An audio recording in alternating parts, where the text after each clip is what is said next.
mataa keenya gadi qabannee ija keenya walirra buufannee Waaqayyoon kadhanna. Waaqayyo waan gargaartee argisiif galanni fulfinni siif haa ta'u. Ati jabaadha, ati guddaadha, waan hundumtuu siif hin danda'ama. Ati waan nuuf hin danda'amne ati nu godhi. Ati yeroo lallabnu yeroo qophii kana qopheessinu ati nu wajjin ta'i. Maqaa Yesuus Kiristoosiin.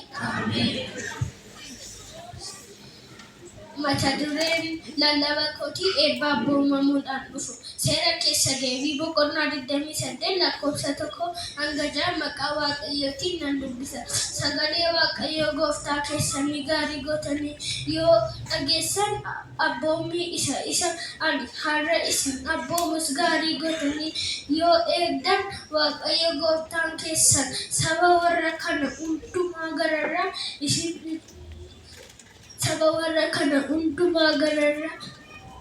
gararraa isin in oolcha.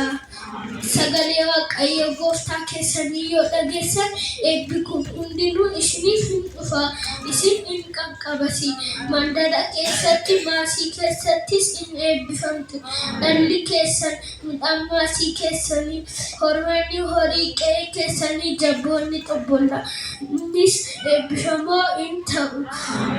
Buuboon keessanii fi qoda bukoon keessanii eebbifamoo in ta'u. Yeroo gadi baatan yeroo ol galtanis eebbifamoo in taatu. Kun dubbii sagalee Waaqayyo.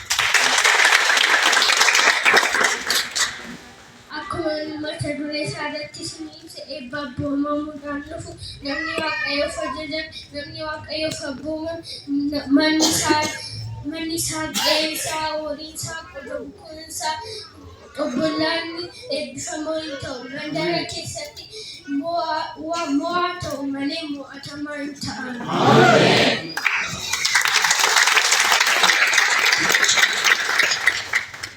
Lallaba keenyaan xumuriin dura Waaqayyoon kadhannaa.